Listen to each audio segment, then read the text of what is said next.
ಒಬ್ಬರು ಪೇಷಂಟ್ ಬಂದರು, ಈಗಮ್ಮ ನಿಮಗೆ ಶುಗರ್ ಜಾಸ್ತಿ ಇದೆ, ನೀವು ಮಾತ್ರೆಗಳು ತೊಗೋಬೇಕಾಗತ್ತೆ ಅಂತ ಬರ್ಕೊಟ್ಬಿಟ್ಟು ಕಳಿಸ್ಬಿಟ್ಟು ಅವ್ರು ಹೋಗ್ಬಿಟ್ಟು ಮಾತ್ರೆ ತೊಗೊಳಕ್ಕೆ ಸ್ಟಾರ್ಟ್ ಮಾಡಿದ್ರು. ಒಂದು 15 ಸಾವಿರ ಮೇಲೆ ವಾಪಸ್ ಬಂದಮೇಲೆ ನಾವು ಮತ್ತೆ ರೀಚೆಕ್ ಮಾಡಿದಾಗ ಏನಾಯಿತು, ಶುಗರ್ ಲೆವೆಲ್ ಕಂಟ್ರೋಲೇ ಆಗಿರಲಿಲ್ಲ. ನಾನು ಅವ್ರ ಮಾತ್ರೆ ಬಿಫೋರ್ ಫುಡ್ ತೊಗೊಳ್ಳಿ ಅಂತ ನಾನು ಹೇಳಿದ್ದೆ, ಬಟ್ ಅವ್ರು ಏನು ಮಾಡ್ಬಿಟ್ಟಿದ್ದಾರೆ, ಆ ಮಾತ್ರೆನ ಆಫ್ಟರ್ ಫುಡ್ ತೊಗೊಳಕ್ಕೆ ಸ್ಟಾರ್ಟ್ ಮಾಡಿ. ಜನರಲ್ ಆಗಿ ಏನಾಯ್ತು ಅಂದರೆ, ಡಯಾಬಿಟಿಸ್ ಬಗ್ಗೆ ನೀವು ತಿಳ್ಕೊಳ್ಳದೆ ಇದ್ರೆ, ಏನು ತಿನ್ನಬೇಕು ಅಂತ ಗೊತ್ತಿಲ್ಲದೆ ಇದ್ದಾಗ ನೀವು ಎಷ್ಟೇ ಥರ ನೀವು ಸ್ಟ್ರಿಕ್ಟ್ ಆಗಿ ಇದ್ರೂ ಕೂಡ ಕಂಟ್ರೋಲ್ ಸಿಗುತ್ತೆ. ಆ್ಯಸ್ ಎ ಡಾಕ್ಟರ್ ನಾವು 24 ಗಂಟೆ ನಿಮ್ಮ ಜೊತೆ ಇರೋಕ್ಕಾಗಲ್ಲ. ನಾವು ಇರೋದು ಬರೀ ನಿಮ್ಮ 5 ಮಿನಿಟ್ಸ್ ನಿಮ್ಮ ಪ್ರಾಬ್ಲಮ್ಸ್ನ ನೋಡಿ ಕೇಳಿ ಸಾಲ್ವ್ ಮಾಡೋಕ್ಕೆ ಟ್ರೈ ಮಾಡಿ. ಜನರಲ್ ಆಗಿ ನಾವು ಹೇಳ್ತೀವಿ ಡಯಾಬಿಟಿಸ್ ಮೆಡಿಸಿನ್ಸ್ನ ನೀವು ತಿಂಡಿಗೆ ಮುಂಚೆ ತಗೊಳ್ಳಿ, ಊಟಕ್ಕೆ ಮುಂಚೆ ತಗೊಳ್ಳಿ ಅಂತ ಹೇಳಿ. ಬಟ್ ಎಷ್ಟು ಜನ ಏನು ಮಾಡ್ತಾರೆ, ತಿಂಡಿ 1 ನಿಮಿಷ ಮುಂಚೆ, 2 ನಿಮಿಷ ಮುಂಚೆ ಅಥವಾ 5 ನಿಮಿಷ ಮುಂಚೆ ತಗೊಳ್ಳಿ. ಇದನ್ನು ತೊಗೊಳೋದ್ರಿಂದ ಕೂಡ ಸೊ ಡಯಾಬಿಟಿಕ್ ಪೇಷಂಟ್ಸು ಏನು ಮಾಡಿದ್ರೆ ತುಂಬ ಇಂಪಾರ್ಟೆಂಟ್ ಅಂತ ನಾವು ಹೇಳಿದಾಗ,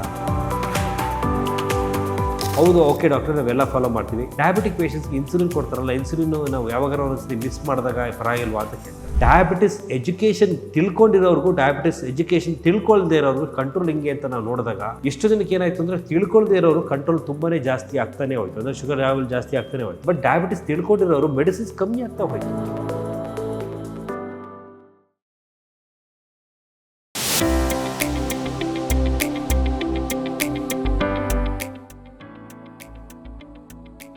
ನಮಸ್ಕಾರ, welcome to sweet news about diabetes by doctor Suman. ಎಂದಿನಂತೆ ಇವತ್ತು ಒಂದು ಒಳ್ಳೆ ಮಾಹಿತಿ ಕೊಡೋಕ್ಕೆ ಬಂದಿದ್ದೀನಿ. ಪ್ರತಿ ಸತಿ ನಾವು ಮಾಹಿತಿ ಕೊಡ್ತಾನೆ ಇರ್ತೀವಿ. ಈ ಮಾಹಿತಿ ನಿಮ್ಗೆ ಹೇಗೆ ಆ ಥರ ಹೆಲ್ಪ್ ಆಗುತ್ತೆ ಅನ್ನೋದು ಬಗ್ಗೆ ಒಂದು ಸ್ಮಾಲ್ ಐಡಿಯಾಸ್ ಕೊಡೋಕ್ಕೆ ಬಂದಿದ್ದೀನಿ. ಎಷ್ಟೋ ಜನ ಕೇಳ್ತಾರೆ, ಡಾಕ್ಟ್ರೇ ಡಯಾಬಿಟಿಸ್ ಬಗ್ಗೆ ನಾವು ಯಾಕೆ ತಿಳ್ಕೊಬೇಕು, ನಮಗೇನಕ್ಕೆ ಅಡ್ವಾಂಟೇಜ್ ಏನಿದೆ, ಬೇಡ ಬಿಡಿ ನೀವೇ ಹೇಳಿಬಿಡಿ ನಮಗೆ ಡಯಾಬಿಟಿಸ್ ಬಗ್ಗೆ ಎಲ್ಲ, ಸೊ ನಿಮಗೆ ಗೊತ್ತಿರುತ್ತೆ ನೀವೇ ಟ್ರೀಟ್ ಮಾಡ್ಬೋದಲ್ಲ ಅಂತ ಹೇಳ್ತಾರೆ. ನಾವು ಹೇಳ್ತೀವಿ, ಡಯಾಬಿಟಿಸ್ ಬಗ್ಗೆ ನಾನು ಒಬ್ಬನಿಗೆ ಗೊತ್ತಿರೋದು ಸಾಲದಲ್ಲಮ್ಮ, ನಿಮಗೂ ಗೊತ್ತಿರಬೇಕು ಡಯಾಬಿಟಿಸ್ ಬಗ್ಗೆ. ಯಾಕೆಂದರೆ ಡಯಾಬಿಟಿಸ್ ಎಷ್ಟೋ ಜನ ಹೇಳ್ತೀವಿ, you are the own doctor for yourself ಅಂತ ಹೇಳ್ತೀವಿ. ಅಂದರೆ ನಿಮ್ಮ ಡಯಾಬಿಟಿಸ್ ನಿಮ್ಮ ಯಾವ ಥರ ಏನಿದೆ ಅಂತ ತಿಳ್ಕೊಳ್ಳೋದು ತುಂಬ ಇಂಪಾರ್ಟೆಂಟ್. ಅದು ತಿಳ್ಕೊಂಡ್ರೆ ಕಂಟ್ರೋಲ್ ಮಾಡೋದು ತುಂಬಾ ಇಂಪಾರ್ಟೆಂಟ್. ಒಂದು ಸಣ್ಣ ಎಕ್ಸಾಂಪಲ್ ಕೊಡ್ತೀನಿ ಸೊ ದಟ್ ನಿಮ್ಗೆ ಹೆಲ್ಪ್ ಆಗುತ್ತೆ. ಒಬ್ಬರು ಪೇಷಂಟ್ ಬಂದರು, ನಾನು ಮಾತ್ರೆ ಬರ್ಕೊಟ್ಟೆ, ಡಾಕ್ಟ್ರೇ ಏನು ಬೇಕಾಗಿದೆ ಅಂದರು. ಹೇಳಿದೆ, ಹಿಂಗಮ್ಮ ನಿಮಗೆ ಶುಗರ್ ಜಾಸ್ತಿ ಇದೆ, ನೀವು ಮಾತ್ರೆಗಳು ತೊಗೋಬೇಕಾಗತ್ತೆ ಅಂತ ಬರ್ಕೊಟ್ಬಿಟ್ಟು ಕಳಿಸ್ಬಿಟ್ಟು ಅವ್ರು ಹೋಗ್ಬಿಟ್ಟು ಮಾತ್ರೆ ತೊಗೊಳಕ್ಕೆ ಸ್ಟಾರ್ಟ್ ಮಾಡಿದ್ರು. ಒಂದು 15 ಸಾವಿರ ಮೇಲೆ ವಾಪಸ್ ಬಂದಮೇಲೆ ನಾವು ಮತ್ತೆ ರೀಚೆಕ್ ಮಾಡಿದಾಗ ಏನಾಯಿತು, ಶುಗರ್ ಲೆವೆಲ್ ಕಂಟ್ರೋಲೇ ಆಗಿರಲಿಲ್ಲ. ಯಾಕೆ ಕಂಟ್ರೋಲ್ ಆಗಿಲ್ಲ, ಮಾತ್ರೆ ಕೊಟ್ಟಿದ್ದೀನಿವಲ್ಲ, ಎಲ್ಲ ಎಕ್ಸ್ಟ್ರಾ ಎಫೆಕ್ಟಿವ್ ಆಗಿ ವರ್ಕ್ ಆಗಬೇಕಿತ್ತಲ್ಲ ಅಂತ ನಾವು ಯೋಚನೆ ಮಾಡ್ತಾ ಹೋಯ್ತು. ಅಂದರೆ ನಾನು ಅವ್ರ ಮಾತ್ರೆ ಬಿಫೋರ್ ಫುಡ್ ತೊಗೊಳ್ಳಿ ಅಂತ ನಾನು ಹೇಳಿದ್ದೆ, ಬಟ್ ಅವ್ರೇನು ಮಾಡ್ಬಿಟ್ಟಿದ್ದಾರೆ, ಆ ಮಾತ್ರೆನ ಆಫ್ಟರ್ ಫುಡ್ ತೊಗೊಳಕ್ಕೆ ಸ್ಟಾರ್ಟ್ ಮಾಡಿದ್ದಾರೆ. ಪ್ಲಸ್ ನಾನು ಅವ್ರಿಗೆ ಡಯಟ್ ಬಗ್ಗೆ ಏನೂ ಹೇಳೇ ಇರಲಿಲ್ಲ, ಡಯಾಬಿಟಿಸ್ ಅಂದರೆ ಏನೇನು ಡಯಟ್ ಫಾಲೋ ಮಾಡಬೇಕು ಅಂತಲೂ ಹೇಳಿರಲಿಲ್ಲ. ಆವಾಗೇನಾಯಿತು ಅಂದರೆ, ಜನರಲ್ ಆಗಿ ಏನಾಯ್ತು ಅಂದರೆ, ಡಯಾಬಿಟಿಸ್ ಬಗ್ಗೆ ನೀವು ತಿಳ್ಕೊಳ್ಳದೆ ಇದ್ದರೆ, ಏನು ತಿನ್ನಬೇಕು ಅಂತ ಗೊತ್ತಿಲ್ಲದೆ ಇದ್ದಾಗ ನೀವು ಎಷ್ಟೇ ಥರ ನೀವು ಸ್ಟ್ರಿಕ್ಟಾಗಿ ಇದ್ದರೂ ಕೂಡ ಕಂಟ್ರೋಲ್ ಸಿಗೋಲ್ಲ. ಸೊ ಡಯಾಬಿಟಿಸಲ್ಲಿ ಮೋಸ್ಟ್ ಇಂಪಾರ್ಟೆಂಟ್ ಏನಂದರೆ ಬ್ಯಾಲೆನ್ಸ್ ಅಂತ ನಾವು ಹೇಳ್ತೀವಿ. ಬ್ಯಾಲೆನ್ಸ್ ಅಂತ ಹೇಳಿದಾಗ ಊಟದಲ್ಲಿ ಏನು ಬ್ಯಾಲೆನ್ಸ್ ಮಾಡಬೇಕು, ವಾಕಿಂಗಲ್ಲಿ ಬ್ಯಾಲೆನ್ಸ್ ಇರಬೇಕು, ಪ್ಲಸ್ ಮೆಡಿಸಿನ್ಸಲ್ಲಿ ಬ್ಯಾಲೆನ್ಸ್ ಇರಬೇಕು. ಯಾವ ಟೈಮಲ್ಲಿ ತೊಗೊಬೇಕು, ಏನು ತೊಗೊಬೇಕು ಅಂತ ಗೊತ್ತಿರಬೇಕು. ಗೊತ್ತಿದ್ದರೆ ಕಂಟ್ರೋಲ್ ಮಾಡೋದು ಭಾರಿ ಸುಲಭ. ಅದಕ್ಕೋಸ್ಕರ diabetes awareness is very very very important. ನಾನು ಡಯಾಬಿಟಿಸ್ ಬಗ್ಗೆ ತಿಳ್ಕೊಳ್ಳದೇ ಇದ್ದರೆ ನಾನು ಏನೇ ಟ್ರೀಟ್ಮೆಂಟ್ ಹೇಳಿ, ನಾನು ಏನೇ ಇದು ಮಾಡಿ ಕಂಟ್ರೋಲ್ ಸಿಕ್ಕಲ್ಲ.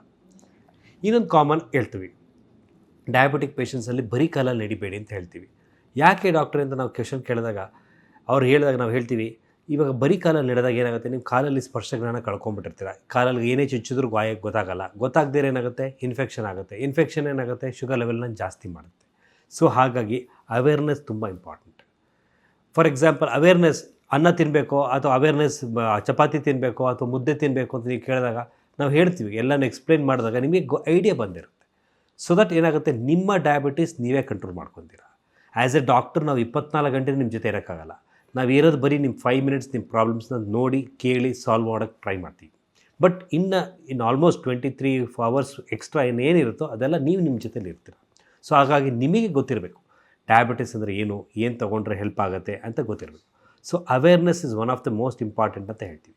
ಅವೇರ್ನೆಸ್ ತಿಳ್ಕೊಳ್ಳದೆ ಇದ್ದರೆ ಡಯಾಬಿಟಿಸ್ ಕಂಟ್ರೋಲ್ ಮಾಡೋದು ಭಾರಿ ಕಷ್ಟ. ಇನ್ನೊಂದು ಸ್ಮಾಲ್ ಎಕ್ಸಾಂಪಲ್ ನಾನು ಹೇಳಬೇಕು ಅಂತ ಇಷ್ಟಪಡ್ತೀನಿ. ಅಂದರೆ ಜನರಲ್ ಆಗಿ ನಾವು ಹೇಳ್ತೀವಿ, ಡಯಾಬಿಟಿಸ್ ಮೆಡಿಸಿನ್ಸ್ನ ನೀವು ತಿಂಡಿಗೆ ಮುಂಚೆ ತೊಗೊಳ್ಳಿ, ಊಟಕ್ಕೆ ಮುಂಚೆ ತೊಗೊಳ್ಳಿ ಅಂತ ಹೇಳ್ತೀವಿ.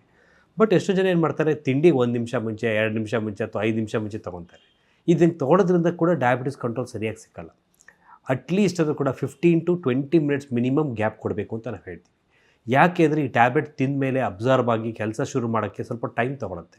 ಆ ಟೈಮ್ನಲ್ಲಿ ನಿಮ್ಮ ಶುಗರ್ ಲೆವೆಲ್ ಜಾಸ್ತಿ ಏನಾರು ಆಗಿಬಿಟ್ಟಿದ್ರೆ ಕಂಟ್ರೋಲ್ ಸಿಕ್ಕಲ್ಲ.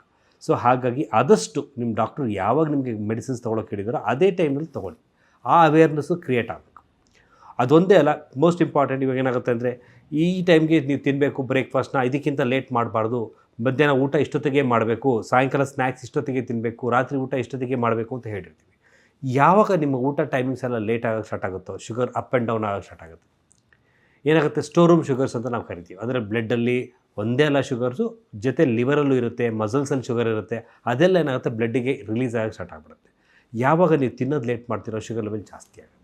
ಸೊ ಹಾಗಾಗಿ ಟೈಮಿಂಗ್ಸ್ನು ನೀವು ಪ್ರಾಪರಾಗಿ ಮೇಂಟೈನ್ ಮಾಡಿದ್ರು ಕೂಡ ಅದು ಕೂಡ ಹೆಲ್ಪ್ ಆಗುತ್ತೆ. ಸೊ ಈ ಅವೇರ್ನೆಸ್ ನಿಮಗಿಲ್ಲ ಅಂದರೆ ಕಂಟ್ರೋಲ್ ಸಿಗೋದಿಲ್ಲ.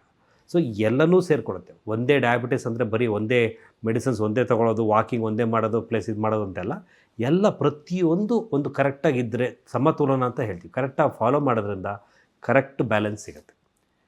ಸೊ ಡಯಾಬಿಟಿಕ್ ಪೇಷಂಟ್ಸು ಏನು ಮಾಡಿದ್ರೆ ತುಂಬ ಇಂಪಾರ್ಟೆಂಟ್ ಅಂತ ನಾವು ಹೇಳಿದಾಗ, ಈಟಿಂಗ್ ಆನ್ ಟೈಮ್, ಖಾಲಿ ಹೊಟ್ಟೆ ಜಾಸ್ತಿ ಇರಬಾರ್ದು, ಪ್ಲಸ್ ರೆಗ್ಯುಲರಾಗಿ ಹೊಟ್ಟೆ ತುಂಬಾ ಊಟ ಮಾಡಬಾರ್ದು. ಇವಿಷ್ಟನ್ನು ನೀವು ಕರೆಕ್ಟಾಗಿ ಫಾಲೋ ಮಾಡಿದ್ರೆ ಕಂಟ್ರೋಲ್ ಚೆನ್ನಾಗಿ ಬರುತ್ತೆ ಅಂತ ನಾವು ಹೇಳ್ತೀವಿ.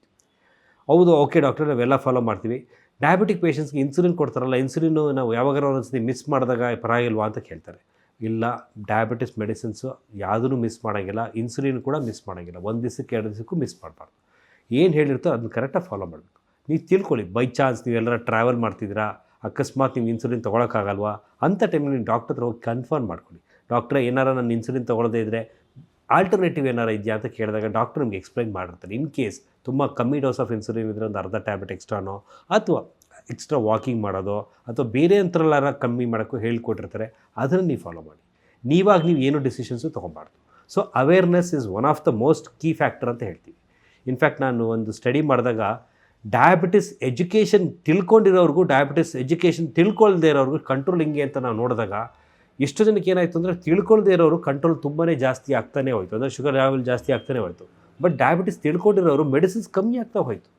ಅಂದರೆ ಫಾರ್ ಎಕ್ಸಾಂಪಲ್ ಮೆಡಿಸಿನ್ಸ್ ತೊಗೊತಿರೋದು 100% ಅಲ್ಲ, ಮೆಡಿಸಿನ್ಸ್ ಏನಿದ್ರು ಟೆಂಪ್ರರಿ ರಿಲೀಫ್ ಕೊಡುತ್ತೆ. ಬಟ್ ನೀವು ಅದ್ರ ಬಗ್ಗೆ ಅವೇರ್ನೆಸ್ ಇದ್ದರೆ ವಾಕಿಂಗು, ಡಯಟ್, ಎಕ್ಸಸೈಸ್ ಚೆನ್ನಾಗಿ ಮಾಡೋದ್ರಿಂದ ಕಂಟ್ರೋಲ್ ಬೇಗ ಬಂದುಬಿಡುತ್ತೆ. ಬಟ್ ಮೆಡಿಸಿನ್ಸ್ ಮಾತ್ರ ರೆಗ್ಯುಲರಾಗಿ ತೊಗೊಂಡು ಮಿಕ್ಕಿದೇನೋ ನೀವು ಫಾಲೋ ಮಾಡದಿದ್ರೆ ಮೆಡಿಸಿನ್ಸ್ ಜಾಸ್ತಿ ಆಗ್ತಾ ಹೋಗುತ್ತೆ. ಸೊ ಹಾಗಾಗಿ 2 ಕಡೆನೂ ನೀವು ಬ್ಯಾಲೆನ್ಸ್ ಔಟ್ ಮಾಡಬೇಕು. ಬ್ಯಾಲೆನ್ಸ್ ಮಾಡೋದ್ರಿಂದ ಕಂಟ್ರೋಲ್ ಆಫ್ ಡಯಾಬಿಟಿಸು ಭಾರಿ ಸುಲಭವಾಗಿ ಸಿಗುತ್ತೆ. So awareness is a key point. Key ಅಂದರೆ ಏನಾಗುತ್ತೆ ಅಂದರೆ ಕಾರ್ನರ್ ಸ್ಟೋನ್ ಆಫ್ ಡಯಾಬಿಟಿಸ್. ನೀವು ತಿಳ್ಕೊಂಡ್ರೆ ಈಸಿ ಅಂತ ನಾವು ಹೇಳ್ತೀವಿ. ಸೊ ಹಾಗಾಗಿ ಡಯಾಬಿಟಿಸ್ ಅವೇರ್ನೆಸ್ ಬಗ್ಗೆ ನಾವು ಹಲವಾರು ಮಾಹಿತಿಗಳು ಕೊಡ್ತಾ ಬಂದಿದ್ದೀವಿ. ಇದ್ರ ಬಗ್ಗೆ ನೀವು ತಿಳ್ಕೊಳ್ಳಿ, ಕಂಟ್ರೋಲ್ ಮಾಡ್ಕೊಳ್ಳಿ. ಇನ್ನೂ ಏನಾರು ಅನುಮಾನ ಇತ್ತು ಅಂದರೆ ದಯವಿಟ್ಟು ಕಮ್ ಬ್ಯಾಕ್ ಟು ಅಸ್. ನಿಮಗೆ ನಂಗೆ ಇದ್ರ ಬಗ್ಗೆ ಹೇಳಿ ಅಂತ ಹೇಳ್ತೀವಿ, ಅದ್ರ ಬಗ್ಗೆ ಹೇಳೋಣ. ಇವಾಗ ಫಾರ್ ಎಕ್ಸಾಂಪಲ್ ಹನಿ ತಿನ್ನಬೇಕೋ, ಜಾಗ್ರಿ ತಿನ್ನಬೇಕೋ, ಹನಿ ತಿನ್ನಬೇಕೋ, ಅಥವಾ ಶುಗರ್ ತಿನ್ನಬೇಕು ಅಂತ ಕೇಳಿದಾಗ ನಾವು 3 ತಿನ್ನಬೇಡಿ, 3ರಲ್ಲೂ ಶುಗರ್ ಆಗುತ್ತೆ ಅಂತ ಹೇಳ್ತೀವಿ. ಅದನ್ನು ತಿಳ್ಕೊಂಡಿರ್ಬೇಕು. ಫಾರ್ ಎಕ್ಸಾಂಪಲ್ ಹೇಳ್ತಾರೆ, ಇಲ್ಲ ಸಕ್ಕರೆ ತಿಂದರೆ ಜಾಸ್ತಿ ಆಗುತ್ತಂತೆ, ನಾವು ಬೆಲ್ಲ ತಿನ್ಬೋದು ಅಂತ ಬೆಲ್ಲ ತಿನ್ನೋಕ್ಕೆ ಸ್ಟಾರ್ಟ್ ಮಾಡಿಬಿಡ್ತಾರೆ. ಇಲ್ಲ ಜೇನುತುಪ್ಪ ತಿನ್ಬೋದು, ಆಯುರ್ವೇದಿಕ್ ಟ್ರೀಟ್ಮೆಂಟಲ್ಲಿ ಜಾಸ್ತಿ ಜೇನುತುಪ್ಪ ಮಿಕ್ಸ್ ಮಾಡೋದಿರುತ್ತೆ, ಜೇನುತುಪ್ಪ ತೊಗೊಳೋದ್ರಿಂದ ಶುಗರ್ ಜಾಸ್ತಿ ಆಗಲ್ಲ, ಇಟ್ ಇಸ್ ನ್ಯಾಚುರಲ್ ಶುಗರ್ ಅಂತ ಅಂದ್ಕೊಂಡ್ಬಿಡ್ತಾರೆ. ಬಟ್ ಅವೆಲ್ಲ ಏನಾಗುತ್ತೆ, ಕ್ಯಾಲರಿ ಬಿಲ್ಡಪ್ ಮಾಡಿಬಿಡುತ್ತೆ. ಕ್ಯಾಲರಿ ಬಿಲ್ಡಪ್ ಮಾಡೋದ್ರಿಂದ ಶುಗರ್ ಲೆವೆಲ್ ಜಾಸ್ತಿ ಆಗ್ತಾ ಹೋಗುತ್ತೆ. ಸೊ ಹಾಗಾಗಿ awareness is the cornerstone. Awareness ತಿಳ್ಕೊಳ್ಳಿ. Nothing but aware. If you are aware of diabetes, control ಮಾಡೋದು ಭಾರಿ ಸುಲಭ, ಭಾರಿ ಈಸಿ. ಹಿಂಗೆ ಹೇಳ್ತಾ ನಾನು 2 ಮಾತು ಮುಗಿಸ್ತಾ ಇದ್ದೀನಿ. ಇನ್ನೂ ಏನಾರು ಡಯಾಬಿಟಿಸ್ ಬಗ್ಗೆ ಹಲವಾರು ಮಾಹಿತಿ ಬೇಕಿತ್ತು ಅಂತ ಹೇಳಿ, ಅವೇರ್ನೆಸ್ ಬಗ್ಗೆ ಡೆಫಿನೆಟಾಗಿ ನಾವು ಇನ್ನೂ ಹಲವಾರು ಮಾಹಿತಿನ ನಿಮ್ಮ ಮುಂದೆ ಇಡೋಕ್ಕೆ ಇಷ್ಟಪಡ್ತೀನಿ. Thank you. ನಮಸ್ಕಾರ. ಆರೋಗ್ಯ ಮಾಹಿತಿಯ ಇಂಥ ಮತ್ತಷ್ಟು ವಿಡಿಯೋಗಳಿಗಾಗಿ Vishwavani health YouTube channel subscribe ಮಾಡಿ.